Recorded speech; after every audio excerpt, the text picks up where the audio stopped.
নাহিদ ইসলাম, আসিফ মাহমুদ, আপনারা এর আগে যে শপথ নিলেন কোন ফেরেস্তার হাত থেকে নিয়েছেন সেটা জানার দরকার। জামাতের আমির সহ জামাত জোটের যারা আছে প্রত্যেকেই কিন্তু নির্বাচনে অংশগ্রহণ করেছে। যে রাষ্ট্রপতিকে ক্ষমতায় রেখে আপনারা নির্বাচন করলেন, শপথ নিলেন, সেই রাষ্ট্রপতি সংসদে এসে ভাষণ দিতে পারবেন না, এই ধরনের মাতলামি আসলে হতে পারে না। নাহিদ ইসলাম, আসিফ মাহমুদ দুইজনই পূর্বে উপদেষ্টা ছিল, আরো বেশ কয়েকজন উপদেষ্টা ছিল।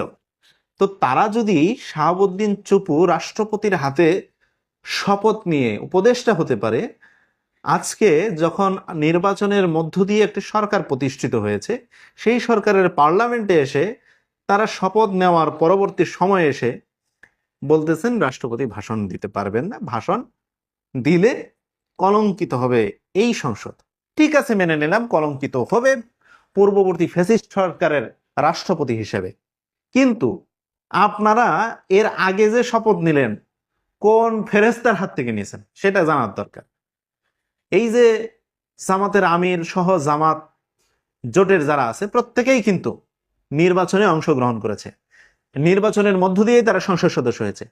তো যে রাষ্ট্রপতিকে ক্ষমতায় রেখে আপনারা নির্বাচন করলেন, সেই রাষ্ট্রপতির ক্ষমতায় থাকা অবস্থায় আপনারা শপথ নিলেন, সেই রাষ্ট্রপতি সংসদে এসে ভাষণ দিতে পারবেন না, এই ধরনের মাতলামি আসলে হতে পারে না। এটা আসলে তারা ৭১-এর মানবতা বিরোধী অপরাধী যে সেটাকে ঢাকবার জন্য একজন মুক্তিযোদ্ধা যেন ভাষণ না দিতে পারে, সেটাকে স্টাবলিশড করাই তাদের মূল উদ্দেশ্য হিসেবে আমরা মনে করতে চাই।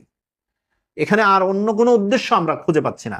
এক কথায়, না হলে একজন সাবেক একজন সংসদ সদস্য, বর্তমানের রাষ্ট্রপতি, পাশাপাশি তিনি একজন মুক্তিযোদ্ধা, এই ব্যক্তিটাকে এইভাবে বিতর্কের মধ্যে ফেলে জাতীয় সংসদকে কলঙ্কিত করে ওয়াকআউট করে বেরোয় আসা, এটা আসলে কোনো সভ্য বিরোধী